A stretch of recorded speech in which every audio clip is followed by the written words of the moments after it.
Hello and good afternoon, everyone. This is Abhishek Tiwari here, and welcome you all once again on my YouTube channel, that is Abhishek Tiwari Tutorials. Students, first of all, I would like to say sorry. I would like to regret कि मैं आपको continuously video नहीं दे पाया और इस बीच थोड़ी सी health issues थी, इस वजह से मैं लेक्चर कंटिन्यू नहीं कर पाया। मैं इस चीज़ को मानता हूँ, मैं सब क्षमा प्रार्थी भी हूँ। तो आगे अब इसी सीरीज़ में, क्योंकि हम लोग फर्स्ट लेक्चर हम लोगों ने डिस्कस किया था, जिसमें हम लोगों ने राइज़ ऑफ नेशनलिज्म को डिस्कस किया था। तो राइज़ ऑफ नेशनलिज्म की ये सेकंड वीडियो है जो मैं आपके सामने अब लाने जा रहा हूँ। और कोशिश करूँगा कि कंटिन्यूसली ये वीडियोज़ आएँ आपके पास। इस चैप्टर को कवर करने का जल्दी से प्रयास करूँगा। थोड़ी सी जो डिसकंटिन्यूटी है वो हेल्थ इश्यूज़ की वजह से थी। फ़िलहाल मैं प्रयास करूँगा कि आगे इसका रिपीटेशन ना हो। तो चलिए हम और आप जो है बिना टाइम वेस्ट किए आगे लेक्चर बढ़ाते हैं और सीधा लेक्चर पे चलते हैं। ठीक है, ओके। सो स्टूडेंट्स, जो आज हम लोग स्टार्ट करने चल रहे हैं वो नॉन कॉपरेशन मूवमेंट के ऊपर है। सबसे पहले तो हम लोग टॉपिक यहाँ स्टार्ट करेंगे। रॉलेट एक्ट और रॉलेट सत्याग्रह हम लोग पढ़ चुके थे लास्ट लेक्चर में। अब हम लोग बात करेंगे कि नॉन कॉपरेशन मूवमेंट क्या था और इसका प्लॉट कैसे तैयार हुआ, ये भी देखेंगे। हम लोगों ने देखा कि किस तरह से रॉलेट एक्ट के प्रति प्रतिक्रिया हुई, रिस्पॉन्ड हुआ कांग्रेस की ओर से और ब्रिटिश गवर्नमेंट की ओर से भी। अब उसमें जो है एक और चीज आती है सामने निकल कर कि नॉन कॉपरेशन क्यों, उस जगह पे नॉन कॉपरेशन गांधी जी ने प्लान क्यों किया। तो इसका रीजन मैं यहाँ बता रहा हूँ कि ये अपनी बुक में उन्होंने इस चीज को मेंशन किया कि वाई नॉन कॉपरेशन। ठीक है, उनकी बुक का नाम हिंद स्वराज है। एक मल्टीपल चॉइस में आपसे पूछ सकता है। महात्मा गांधी ने ये डिक्लेयर किया कि मुट्ठी भर ब्रिटिशर्स आकर के भारतीयों के ऊपर राज कर रहे हैं, रूल कर रहे हैं, ठीक है, अपना रेन चला रहे हैं, शासन कर रहे हैं और हम उनके अंडर में शासित हो रहे हैं। इसका सीधा सा कारण है कि वो हम पे जो है वो हमारे कॉपरेशन से यहाँ पे स्टेबल हैं। वो स्टेबल इसलिए क्योंकि हम उनको कॉपरेट करते हैं। हमारा कॉपरेशन ना होता तो ब्रिटिश गवर्नमेंट नहीं चलेगा। ये गांधी जी ने डिक्लेयर किया, प्रोक्लेम किया कि अगर हम अपना कॉपरेशन रिफ्यूज कर देने से तो ब्रिटिश रूल जो है इंडिया में वो एक ईयर के अंदर ही खत्म हो जाएगा और भारत में स्वराज या फ्रीडम आ जाएगा। ठीक है, ये गांधी जी ने रीजन बताया। अब ये मूवमेंट कैसे ओपन होना था ये भी गांधी जी ने बताया कि मूवमेंट को कैसे ओपन करना, कैसे खोलना है। गांधी जी ने कहा कि उन्होंने कहा कि ये मूवमेंट जो है वो अनफोल्ड होगा स्टेजेस में। इस मूवमेंट को अलग अलग स्टेजेस में ओपन किया जाएगा। ठीक है, it should begin with the surrender of the title of the government awarded. ठीक है, उन्होंने कहा शुरुआत इसमें कैसे करनी होगी। सबसे पहले गवर्नमेंट के द्वारा अवॉर्डेड टाइटल्स, जो नाम और पदवी दी गई है, उसको वापस करना पड़ेगा। देन हम लोग बाइकआउट करेंगे सिविल सर्विसेज की, आर्मी, पुलिस, कोर्ट, इन सब को। इसके अलावा legislative council, schools, foreign goods, ये सब को बाइकआउट करना पड़ेगा। ये गांधी जी ने बताया जो है। ठीक है, then in case the government use repression, और अगर गवर्नमेंट हमारे खिलाफ अत्याचार करती है तो एक full scale civil disobedience campaign करेंगे, हम लोग लॉन्च करेंगे। गांधी जी ने पूरा प्लान इस तरह से बताया। उसके बाद नॉन कॉपरेशन खिलाफत मूवमेंट की शुरुआत जनवरी 1921 में होती है और बहुत सारे सोशल ग्रुप्स पार्टिसिपेट करते हैं इस मूवमेंट में, each with this owns specific aspiration. लेकिन जितने लोगों ने पार्टिसिपेट किया सबके अपने खुद की अलग अलग एस्पिरेशंस थी, होप थी नॉन कॉपरेशन को लेकर के। All of them responded to the call of swaraj in the term mean two different things to different people. सब लोगों ने इस तरह से इस मूवमेंट में पार्टिसिपेट किया कि सबके लिए, अलग अलग लोगों के लिए स्वराज का अर्थ अलग अलग था और शायद इसीलिए स्वराज प्राप्ति में इतना समय भी लग गया, फ्रीडम इंडिपेंडेंस पाने में इतना समय लग गया। ठीक है, यहाँ चर्चा हुई खिलाफत मूवमेंट क्या था, क्योंकि खिलाफत के लिए गांधी ने कांग्रेस को कन्विंस किया कि खिलाफत को क्यों ना कांग्रेस के मूवमेंट से जोड़ दिया जाए। इसके लिए उन्होंने सितंबर 1920 और दिसंबर 1920 में दो बार, एक बार प्रस्ताव रखा और दिसंबर 1920 में ये प्रस्ताव पास भी हुआ कांग्रेस के सामने। अब आपको ये बताना है कमेंट बॉक्स में कि सितंबर और दिसंबर सेशन कहाँ हुए थे, जो कि आपके मैप का क्वेश्चन भी है, तो ये तैयार रहिए। अगला आता है खिलाफत मूवमेंट। ठीक है स्टूडेंट्स, अब हम लोग बात करेंगे खिलाफत मूवमेंट जो है कि किस तरह से जो है खिलाफत मूवमेंट कैसे शुरू हुआ। ठीक है, तो जो इंडियन मुस्लिम्स थे considered the sultan of Turkey as their खलीफा। भारत के मुसलमान टर्की के सुल्तान को अपना खलीफा मानते थे। ठीक है, और वो बड़ा रिवर्ड, बड़े ही सम्मानित थे भारत के मुस्लिमों के बीच में जो है। तो फर्स्ट वर्ल्ड वॉर के दौरान जब ब्रिटिश जो है वह seeking support from Indian Muslims, जब अंग्रेज लोग भारतीय मुस्लिमों से समर्थन मांग रहे थे, क्योंकि उसमें फोर्स रिक्रूटमेंट चल रहा था, जबरदस्ती सेना में भर्ती कराया जा रहा था, लेकिन उसके लिए तमाम ऑर्गेनाइजेशन जो थे धार्मिक, उनसे बात भी कर रहे थे अंग्रेज लोग।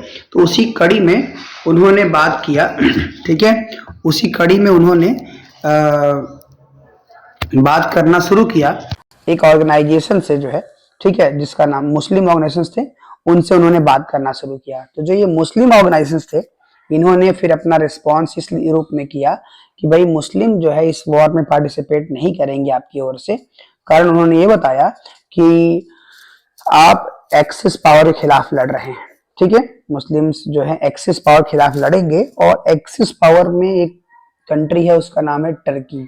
ठीक है, जिसको आज तुर्की बोलते हैं। ठीक है, वो एक मेंबर था एक्सिस पावर का, जो कि अलाइड पावर के खिलाफ लड़ रहे थे। तो इंडियन मुस्लिम्स जो है वो इसीलिए अनविलिंग थे इसमें पार्टिसिपेट करने के लिए, लेकिन ब्रिटिशर्स ने उनसे प्रॉमिस किया, ठीक है, कि वो आपके वहां के सुल्तान, मतलब आपके खलीफा के राइट्स को टच नहीं करेंगे, और अगर वो हार जाते हैं तो भी उनको उनके राइट्स को टच नहीं करेंगे, उन कंट्री को बहुत सारा नुकसान नहीं पहुंचाएंगे। ये वादा करके जो है ब्रिटिशर्स उन्हें अपने साथ ले गए, जो है युद्ध में ले गए। But after the defeat of Turkey, लेकिन जब टर्की की हार होती है, एक कठोर समझौता थोप दिया जाता है टर्की के ऊपर। ठीक है, और इसके विरोध में फिर क्या होता है कि भारत के मुसलमान ये मानते हैं कि उनके साथ वादा खिलाफी हुआ है, वादा करके अंग्रेज गवर्नमेंट मुकर रही है, इसलिए उन्होंने खिलाफत आंदोलन स्टार्ट किया, जिसको स्टार्ट करने में दो लोगों का बड़ा रोल था, मोहम्मद अली और शौकत अली भाइयों की। इन दोनों ने मिलकर के इस मूवमेंट को लीड किया था, और बाद में इन्होंने गांधी जी से कहा सपोर्ट और गांधी जी से समर्थन मांगा। तो गांधी जी ने इनको गाइड करने के साथ इन्होंने एक और भी चीज सोचा कि क्यों ना इनके लिए इनको नॉन कॉपरेशन से जोड़ दिया जाए। ये गांधी ने प्रयास किया। ठीक है, तो अब जो है इसके बाद ये तो उनका अपना कहीं ना कहीं ये गांधी का एफर्ट था कि गांधी ने प्रयास किया कि भाई क्यों ना इस मूवमेंट को अपने साथ जोड़ लिया जाए। ठीक है, और कांग्रेस को इसलिए उन्होंने कन्विंस किया कि इस मूवमेंट के लिए तैयार किया जाए जो है उनको। ठीक है, उनके साथ मूवमेंट करने पे ज्यादा मैसिव तरीके से मूवमेंट हो पाएगा। तो अब इसका देखेंगे कि इस मूवमेंट में गांधी और मतलब कांग्रेस और वो तैयार भी हो जाते हैं। ठीक है, और खिलाफत आपस में फाइट करने के लिए, और गांधी ने फिर नॉन कॉपरेशन की शुरुआत की। नॉन कॉपरेशन की शुरुआत उसके तीन फोल्ड थे। शहरों में अलग उसके असर रहे, ट्राइबल एरियाज में, कंट्री साइड में अलग रहे, और प्लांटेशंस में अलग रहा। जब ये मूवमेंट स्टार्ट हुआ शहरों में, कस्बों में, तो मिडिल क्लास लोगों ने पार्टिसिपेट किया सिटीज में बड़े बढ़ चढ़कर। इसमें हजारों की संख्या में स्टूडेंट्स ने अपने गवर्नमेंट कंट्रोल्ड स्कूल्स छोड़ दिए, कॉलेजेस छोड़ दिए, हेडमास्टर्स ने जो है और टीचर्स ने रिजाइन कर दिया, लॉयर्स ने अपना लीगल प्रैक्टिस बंद कर दिया, और काउंसिल इलेक्शंस जो थे उन्हें बाइकआउट किया गया अधिकतर क्षेत्रों में, सिर्फ एक क्षेत्र को छोड़ करके, क्योंकि उसी दौरान ब्रिटिश गवर्नमेंट ने काउंसिल इलेक्शंस प्रपोज किया था। तो कांग्रेस के लीडर्स काउंसिल इलेक्शन में पार्टिसिपेट करना चाहते थे, लेकिन गांधी कहने पे सबने बाइकआउट किया और सिर्फ नॉन कॉपरेशन के पार्टिसिपेंट बने। एक पार्टी ने केवल इलेक्शन पार्टिसिपेट किया था, उसका नाम जस्टिस पार्टी था, क्योंकि नॉन ब्राह्मण पार्टी थी ये, और ये ब्राह्मणों के विरोध में खड़ी हुई पार्टी थी। तो इनको लगा कि भाई अगर हम लोग काउंसिल इलेक्शन पार्टिसिपेट करेंगे तो हमें अधिकार मिलेंगे और तभी जाकर के हमें जगह मिल पाएंगे इस समाज में, वरना नहीं। ठीक है, तो उन्होंने इस तरह से फॉरेन गुड्स, इसमें आगे क्या किया गया, आगे किया गया फॉरेन गुड्स को बाइकआउट किया गया, शराब की दुकानों को घेराबंदी की गई और फॉरेन कपड़ों की होली जलाई गई बड़े पैमाने पे जो है। इससे इसके साथ साथ बहुत सारे मर्चेंट्स और ट्रेडर्स ने फॉरेन गुड्स और फॉरेन ट्रेड में फाइनेंस करने से मना कर दिया। ठीक है, कि उन्होंने ना खरीदेंगे सामान और ना उसमें पैसा इन्वेस्ट करेंगे। But this movement in the cities gradually slowed down for a variety of reason. लेकिन ये जो मूवमेंट था कई कारणों से धीरे धीरे ठहर गया, ठंडा पड़ गया जो है ना। Khadi cloths was often more expensive than mass produced meal cloth and poor people could not afford to buy it। ठीक है, क्योंकि धीरे धीरे क्या हुआ कि खादी कपड़ा तो वैसे ही हैंडमेड होता है, मैनुअली बनने से उसमें खर्च बहुत लगते हैं, इसलिए खादी कपड़ों का जो है खर्च जो था, महंगा जो था, उसको बाकी लोग अफोर्ड नहीं कर पा रहे थे। और बाकी और अल्टरनेटिव अरेंजमेंट्स ना होने से ना कपड़े का, स्कूल का, कॉलेजेस का, लोगों की जॉब जो छोड़ के बैठे हैं वो कैसे जॉब जो है करेंगे, इस चीज का लोगों ने जो है क्या किया कि जब लोगों को इस चीज के बारे में मालूम पड़ता है ना, तो धीरे धीरे लोग इस मूवमेंट से अलग होते चले गए। मतलब कि लोगों ने अपने आप को इस मूवमेंट से अलग करना स्टार्ट कर दिया। ठीक है, और उसका असर, ठीक है, उसका असर जो है, उसका असर आगे आपको देखने को मिलेगा कि धीरे धीरे फिर हुआ क्या। ठीक है, तो धीरे धीरे फिर इस मूवमेंट से जो है जो पार्टिसिपेशन था वो घटता चला गया, राइट। और उसका असर ये हुआ कि जो बायकॉट था ब्रिटिश इंस्टीट्यूशंस का जो है, ठीक है, उसमें जो ये जो बायकॉट था, एक मिनट, एक स्लाइड आई थिंक थोड़ा आगे हो गया है। ठीक है, ऑलराइट।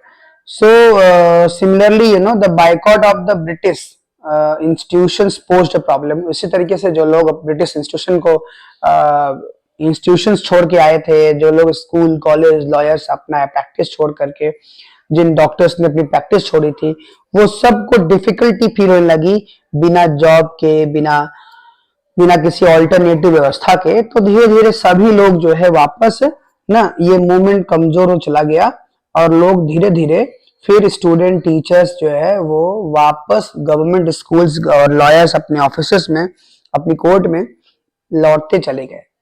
तो ये इस तरह से ये मूवमेंट समाप्त हो गया शहरों में, क्योंकि कोई ऑल्टरनेटिव व्यवस्था शहरों में नहीं बनाई गई थी कि लोग अगर बाइकआउट करेंगे तो उनके पास और क्या ऑप्शंस होंगे। फिर आता है मूवमेंट गांव में कैसा था। ठीक है, अब इस मूवमेंट को हम लोग समझेंगे कि गांव में ये मूवमेंट कैसा था। जो पीजेंट्स, अवध के पेजेंट्स थे, वर लेड बाय बाबा रामचंद्र। अवध में जो किसानों की सभा हो रही थी, उसकी अगुवाई या किसान मूवमेंट की अगुवाई बाबा रामचंद्र कर रहे थे, जो कि एक सन्यासी थे और फिजी नाम के देश से लौट के आए थे इंडेंचर्ड लेबर के रूप में काम करके। क्योंकि इंडेंचर्ड मतलब कॉन्ट्रैक्ट लेबर के रूप में इन्होंने काम किया था वहां पे। वापस आए तो इन्होंने क्या किया, पीजेंट मूवमेंट की अगुवाई करना शुरू कर दिया अवध क्षेत्र में। Movement here was against Talukdar. ये मूवमेंट अंग्रेजों के खिलाफ नहीं था, ये तालुकदारों और लैंडलॉर्ड के खिलाफ था, जो कि डिमांड कर रहे थे peasants exorbitantly high rent and variety of other cesses. जो अंग्रेजों, जो इन जमींदारों के, उन तालुकदारों के खिलाफ विरोध कर रहे थे, क्योंकि इन लोगों ने हैवी रेंट और अलग तरह के सेसेस लगा दी। सेस मतलब एक एक्स्ट्रा टैक्स लगा दिया था, जिससे ये लोग परेशान थे जो है। ठीक है, तो जो पीजेंट्स थे हैड टू बी बेगार and work at landlords farm. ठीक है, तो पीजेंट्स को जो है उन्हें बेगार करना पड़ा, लैंडलॉर्ड के घर पे उनके काम करना पड़ा। बेगार मीन्स होता है बिना पैसे की जॉब। ठीक है, विदाउट एनी पेमेंट, बिना किसी पेमेंट के मजबूरन उनका काम करना पड़ता था। As tenants they had no security of tenure. Tenant के नाते एक साझेदार के रूप में खेतों पे इनके कोई भी नियंत्रण नहीं था। ठीक है, और movement demanded reduction of revenue. इस मूवमेंट में ये मांग की जा रही थी कि तालुकदार जमींदार अपने रेवेन्यू घटाएं और लैंडलॉर्डिज्म को खत्म किया जाए, सोशल बायकॉट किया जाए। ऑपरेसिव लैंडलॉर्ड्स का जो अत्याचारी लैंडलॉर्ड है उनका सोशल बायकॉट करने का प्लान किया गया इस मूवमेंट में जो है। बहुत सारे जगह पे नाई धोबी बंद किया गया, मतलब सिंबॉलिकली पंचायतों ने ये ऑर्डर दिया कि लैंडलॉर्ड्स को न तो बार्बर्स की सर्विस मिलेगी और न ही वॉशरमैन की मिलेगी, तो ये सारे सर्विसेज उनसे छीन लिए गए इसके विरोध में जो है। जून 1920 में Jawaharlal Nehru began going around the village in Awadh. ठीक है, जून 20 में जवाहरलाल नेहरू जो थे वो गांव में जाना उन्होंने शुरू किया। ठीक है, गांव गांव, क्योंकि वो अपने मूवमेंट के लिए समर्थन मांग रहे थे, तो अवध क्षेत्र में उनकी यात्रा होती है। ठीक है, और उन्होंने विलेजर से बात किया, गांव वालों को समझाने का प्रयास किया, अपनी उनकी समस्याओं को समझने का प्रयास किया। अक्टूबर में अवध किसान सभा ऑर्गेनाइज की गई और जवाहरलाल नेहरू, बाबा रामचंद्र और कुछ और लोगों ने इस मूवमेंट में अपना पार्टिसिपेशन किया, मतलब कि उन्होंने इसमें पार्टिसिपेट किया, लेकिन उसका कोई विशेष असर जो है वो देखने को नहीं मिला। मतलब कि इस मूवमेंट का बहुत बड़ा रोल नहीं मिला, क्योंकि इस मूवमेंट में कांग्रेस के पार्टिसिपेशन का कोई बहुत बड़ा रिजल्ट नहीं सामने आया। क्यों नहीं आया, उसका भी कारण था। ठीक है, कि as the movement in spread 21 houses of taluqdars and merchants were attacked. तालुकदारों के, मर्चेंट्स के घरों पर अटैक किया गया, बाजारों को लूट लिया गया, अनाज के गोडाउन्स को लूट लिया गया। बहुत सारी जगहों पे लोकल लीडर्स जो थे उन्होंने किसानों से ये भ्रम करना शुरू किया कि that no taxes were to be paid, कि कोई टैक्स पे नहीं किया जाएगा, and land was to be redistributed among the poor, और गरीबों के बीच में जमीन को रीडिस्ट्रीब्यूट किया जाएगा। ये फरमान, ये खबरें, भ्रम फैलाना शुरू किया बहुत सारे पीजेंट्स ने जो है गांधी जी के बारे में। So the peasant movement however developed in the form that Congress leadership was unhappy with. तो ये जो पीजेंट मूवमेंट था वो इस तरह से स्टार्ट हुआ कि कांग्रेस लोग इससे खफा थे, क्योंकि इसमें ये लोग लैंडलॉर्ड के खिलाफ लड़ रहे थे। लैंडलॉर्ड्स, तालुकदार जो थे वो फाइनेंसर्स हुआ करते कांग्रेस के, तो कांग्रेस को फाइनेंस कम हो जाती, इसलिए कांग्रेस खुल के उसके पक्ष में नहीं आया और उसने प्रयास भी नहीं किया कि वो इन किसानों के, इन पीजेंट्स की मुद्दे को उठाया जाए। ठीक है, तीसरा इसमें जो दूसरा मुद्दा आता है वो है ट्राइबल पीजेंट्स, मतलब ट्राइबल पीजेंट्स के बारे में। उन्होंने गांधी के मैसेज को अलग ही नजरिए से पेश किया। Idea of Swaraj is yet in under way, वो एक और ही नए तरीके से पेश किया गया। गुडेम हिल्स ऑफ आंध्र प्रदेश, आंध्र प्रदेश की गुडेम पहाड़ियों में for instance militant guerrilla movement spread in the early 1920s। वहां पे एक मिलिटेंट गुरिल्ला मूवमेंट स्टार्ट हुआ। ठीक है, not a form that struggle that Congress could approve. इस तरह का फॉर्म मूवमेंट नहीं था जिसको कांग्रेस अप्रूव करती, क्योंकि गुडेम हिल्स के जो पहाड़ी ट्राइबल्स थे वो लोग मिलिटेंट, मतलब कि हिंसात्मक तरीके से गुरिल्ला मूवमेंट कर रहे थे, मतलब कि छुप छुपा करके, घात लगा करके मारना पीटना ये सब कर रहे थे, जो गांधी अप्रूव नहीं करती। As in the forest regions, क्योंकि कॉलोनियल गवर्नमेंट ने क्या किया था, उन्होंने सारे फॉरेस्ट एरिया को कम बंद कर दिया था। उन्होंने लोगों को जंगल में एंटर करने से रोक दिया था, उनके जानवरों को चरने से रोक दिया था। ठीक है, या अपनी जरूरत के लिए फल और जलाने के लिए लकड़ी तक को लाने से मना कर दिया था। So this enraged the hill people. इससे क्या हुआ, पहाड़ी लोग गुस्सा हो जाते हैं। Not only were their livelihood affected, केवल उनका लिवलीहुड ही प्रभावित नहीं होता है, but they felt that their traditional rights were being denied. लेकिन उन्होंने ये भी महसूस किया कि उनके ट्रेडिशनल राइट्स को डिनाई किया गया है, ये लोगों ने महसूस करना स्टार्ट किया।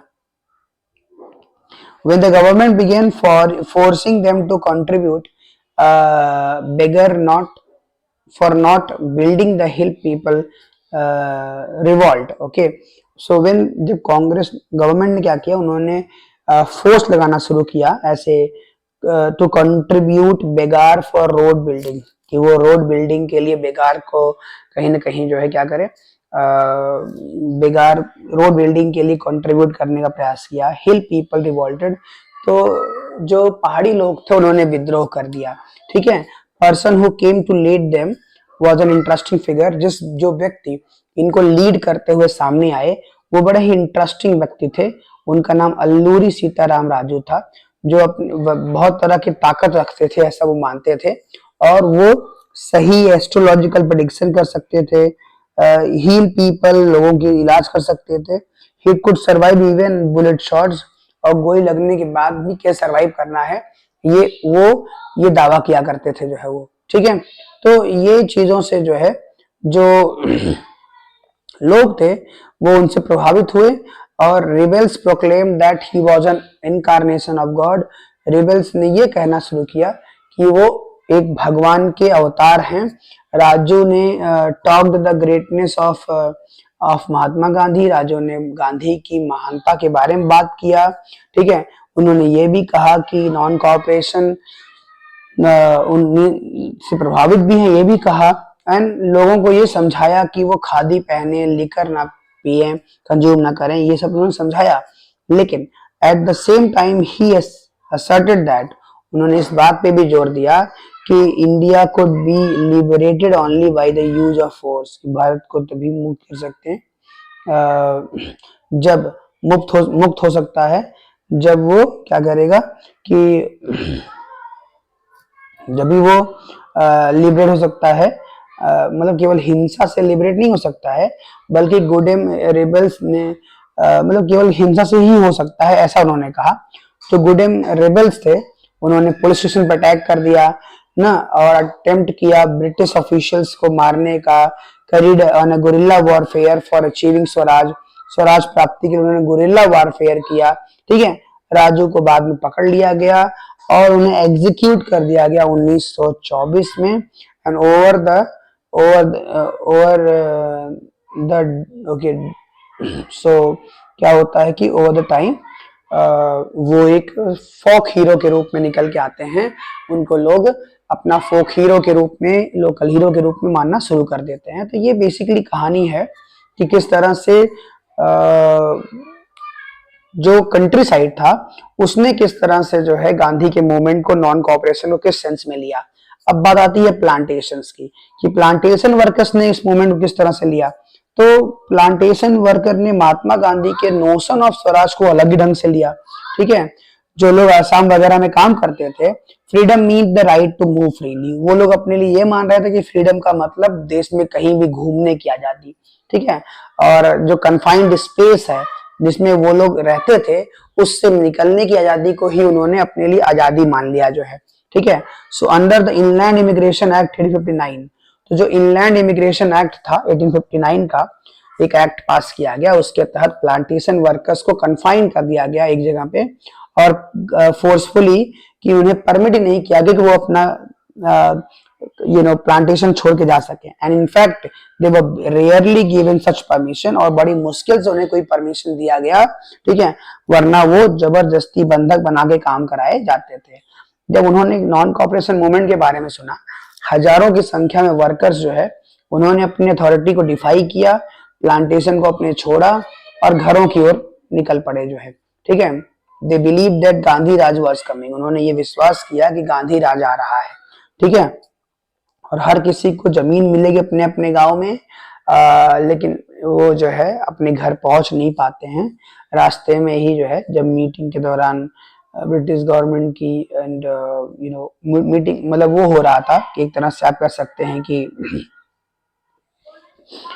एक भ्रम फैलाया गया जो है, ठीक है, कि ये लोग जो है जब ये पहुंचे तो बहुत सारी जगह पे जो स्ट्राइक वगैरह थी रेलवे की, स्टीमर्स की जो है, जिसकी वजह से ये लोग घर नहीं पहुंच पाए। पुलिस ने इनको पकड़ा और पीटते हुए फिर वापस उसी जगह पे लेके चले गए जहां पे ये लोग थे। तो इस तरीके से जो है स्टूडेंट्स आप देखेंगे कि ये पूरा का पूरा मूवमेंट जो है चला, प्लांटेशन हो गया, और तीनों जगह पे गांधी के मैसेज को सही ढंग से यूटिलाइज नहीं किया गया, और उसका परिणाम था कि मूवमेंट बहुत लंबे समय तक नहीं चल पाया, और फाइनली एक सक्सेसफुल ओपनिंग के साथ होने के बावजूद भी मूवमेंट जो है फाइनली बंद करना पड़ा। आप जानते हैं नॉन कॉपरेशन मूवमेंट खत्म क्यों किया गया, उसका immediate reason Chauri Chaura incident था, जहां 1922 में चौरी चौरा नाम की जगह पे गुजरात गोरखपुर के पास ना वहां पे यही जो लोग होते हैं वो उनका मूवमेंट वायलेंट हो जाता है, वो पुलिस वालों को जेल में बंद करके, पुलिस थाने में बंद करके उनको आग लगा देते हैं, जिसमें 11 पुलिस वाले जल के मर जाते हैं। इस वजह से गांधी ने अपने मूवमेंट को पाया कि गलत दिशा में जा रहा है, तो उन्होंने मूवमेंट को कॉल ऑफ कर दिया। तो ये बेटा स्टूडेंट्स आपके लिए लेक्चर हो गया। आई होप समझ में आया होगा आपको, और अगर समझ में आया है तो थोड़ा सा इसको like share comment and subscribe करिए, दूसरों को शेयर करिए, ठीक है। ऐसे कंटेंट मैं आपको और भी लाता रहूंगा। Till then you enjoy everyone. Thank you, have a good day ahead.